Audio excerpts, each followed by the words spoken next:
राज्यात सध्या तापमानाचा पारा खूप जास्त वाढलाय। उकाड्यानं नागरिक हैराण झाले। वाढत्या तापमानामुळे आज रात्रीत आणि येत्या 2 दिवसात भयंकर अवकाळी पाऊस महाराष्ट्राला झोडपणार असल्याचा इशारा हवामान खात्यानं दिलाय। हवामान विभागानं दिलेल्या अंदाजानुसार सध्या चक्राकार वारे राजस्थान, मध्य प्रदेशात सक्रिय आहेत आणि आज रात्री 5 आणि 6 मे रोजी विदर्भासह मध्य महाराष्ट्र व मराठवाड्यातील या 7 जिल्ह्यांना जोरदार वादळी वाऱ्यासह तुफान पावसाचा इशारा देण्यात आला आहे। राज्यात वातावरणात सध्या विचित्र परिस्थिती निर्माण झाली आहे। एकीकडे राज्यामधील काही शहरांचं तापमान 45 अंश सेल्सिअसवर पोहोचलंय। दुसरीकडे आज रात्री अवकाळी पाऊस आणि गारपिटीचं मोठं संकट पडलंय। विदर्भातील काही भागात शनिवारी भयंकर अवकाळी पाऊस आणि गारपीट झाली।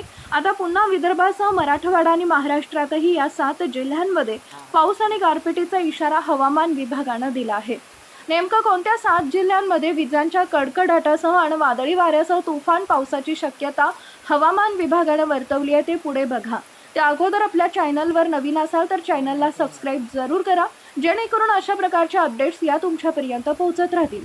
मे महिन्यात तापमान वाढत असताना अनेक भागात अवकाळी पावसानं हजेरी लावली आहे। शनिवारी काही ठिकाणी गारपीट देखील झाली।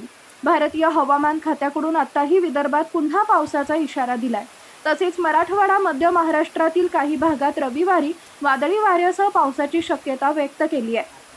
अरबी समुद्रात तामिळनाडूपर्यंत कमी दाबाचा पट्टा तयार झाल्यामुळे महाराष्ट्रातील वातावरणावर त्याचे परिणाम झाले। सध्या उत्तरेकडील राज्यांमध्ये पावसानं हाहाकार माजवलाय। हिमाचल प्रदेश, उत्तराखंडमध्ये भूस्खलनाच्या घटना घडत आहेत। दिल्लीतही पावसामुळे जनजीवन विस्कळीत झाले, पूरस्थिती निर्माण झाली आहे। तसेच दक्षिणेकडील राज्यांमध्येही वादळी वाऱ्यासह पावसाची शक्यता वर्तवण्यात आली आहे। हवामान खात्यानं सांगितलंय की चक्राकार वाऱ्यांची स्थिती असल्यानं महाराष्ट्रात पुढील 5 दिवस अवकाळी पाऊस हजेरी लावणार आहे। त्यामुळे पावसाच्या परिस्थितीला चालना मिळते। या पावसासोबतच ताशी 30 ते 40 किलोमीटर वेगानं वारे वाहण्याची शक्यता आहे आणि काही ठिकाणी गारपीटही होऊ शकते। विशेषतः पुणे, सातारा, सांगली, कोल्हापूर, नाशिक, जालना, बीड, छत्रपती संभाजीनगर, अमरावती, अकोला आणि यवतमाळ या जिल्ह्यांमध्ये पावसाचा जोर अधिक असेल। दरम्यान मुंबई आणि कोकणमध्ये हलक्या सरींची शक्यता आहे, परंतु तिथं उष्णता आणि आर्द्रता कायम राहण्याची शक्यता आहे।